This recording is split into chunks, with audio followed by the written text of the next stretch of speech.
What's up, everybody, and welcome to another edition of the Commerce Park Review Series. This time we're reviewing a freight car product that has nothing to do with Commerce Park or the Miami area in general, but it is an essential commodity on the Florida East Coast and also CSX main lines. Going to be looking at the new run produced by Atlas of the Trinity 64-foot reefer in the Tropicana and Naked variants. I do have to warn you though that these models are stand-ins of a 72-foot prototype that Trinity made. However, the benefits of this are twofold. One is that we are using existing tooling available for the 64-foot reefer that the Armin and the CFX models were made. And two, this helps in selective compression when doing model railroad layouts, beneficial for those that have tight spaces and want to condense as much as possible. Having a 64-foot model instead of a 72-foot model means you can do a little bit more with the space available, even though at one point in the future, perhaps I would appreciate a 72-foot model. Remember that these models are originally BLMA, and for the most part, and I'll discuss this in a little bit, Atlas has well maintained the level of quality that BLMA has offered when making these initial runs.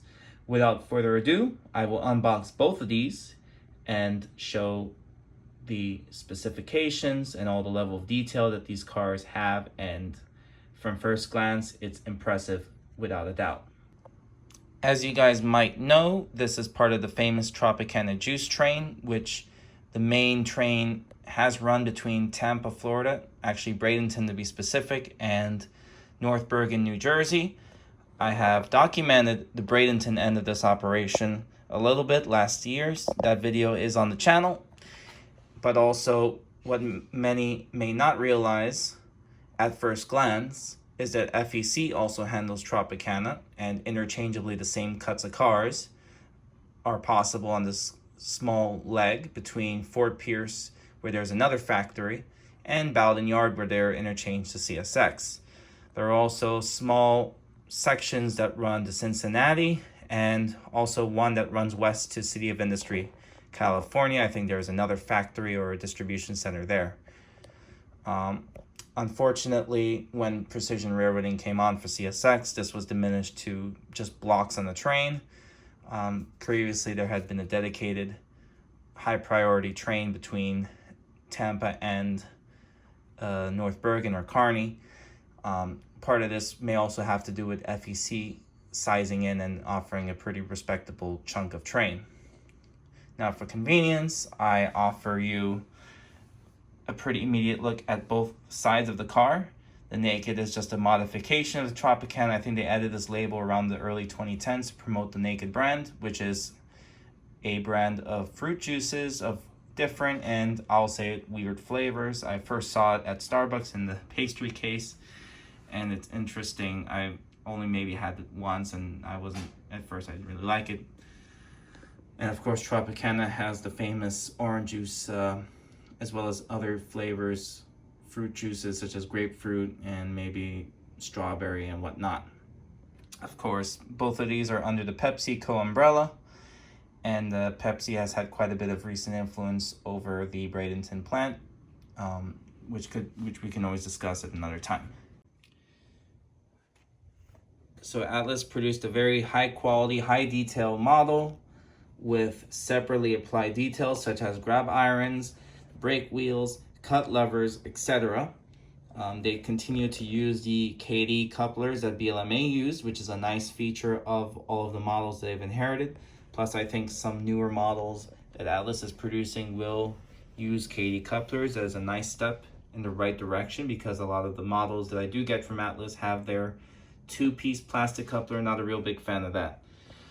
Otherwise, yes, you can see the cooling units, carrier AC units, which originally was a BLMA part, and I actually ordered one for a separate project, which I will surprise you guys with later.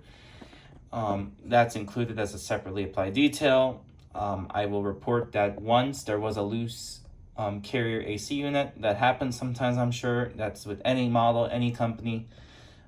So just one loose part that happens, but it could be possible with this car is what I'm saying.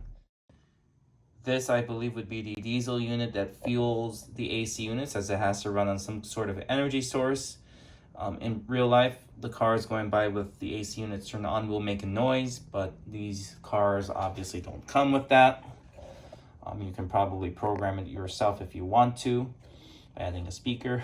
It's a nice way to tone it up. And you see the end detail here with the platforms, etched metal walkways, and nice fine handrails. Grab irons shown here.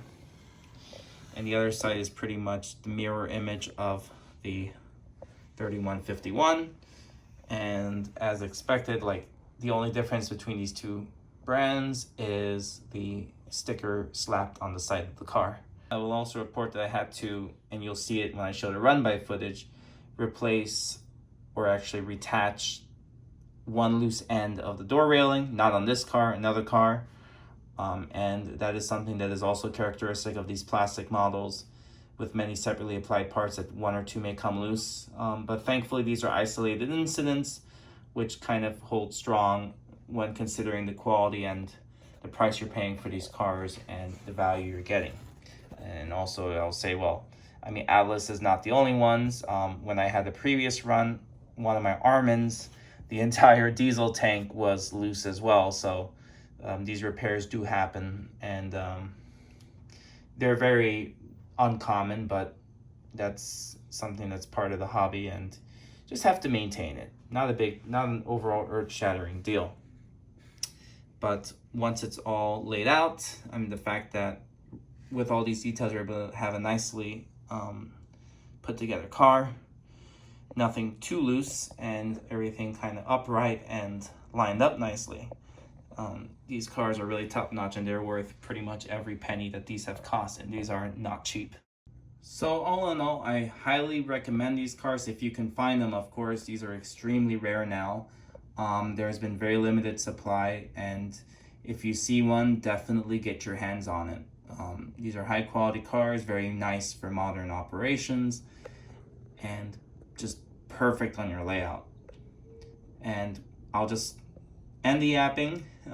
You get the point. I highly recommend it. And to further strengthen my case, I'm going to be showing you some run-by footage of FEC and CSX versions of the Tropicana and Juice train on the East Coast HO Exhibitor Society layout, which is or has been, depending on the time you watch this video, on display from December 10, 2021 till January 2nd, 2022.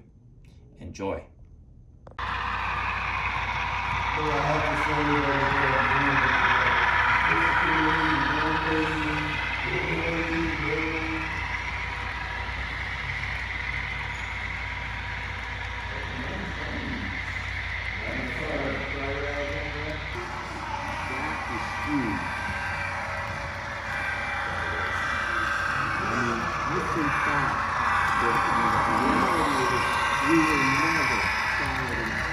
I go back to building the first module with the campfire house. The Martin wheels. That stuff, it held up pretty well. It held up. But the reality, thank you. Take care. Have a great evening.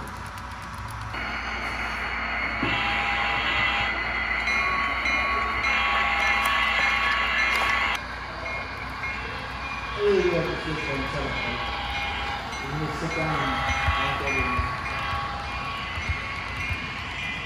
That's a little busy. Yeah.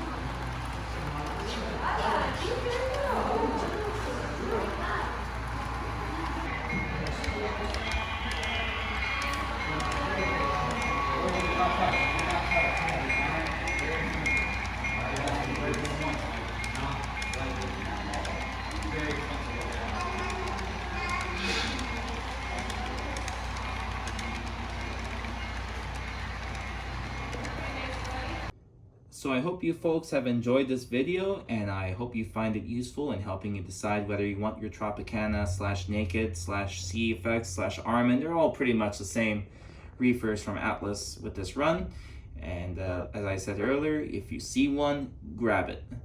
These are awesome cars, perfect for modern layout, and very useful to build out your modern freight train.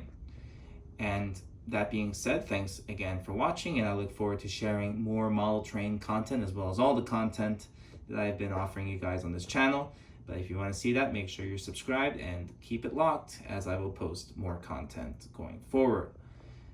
From HQ and the Commerce Park FEC layout, which is well in progress, I'll give an update on that soon. This is TE out.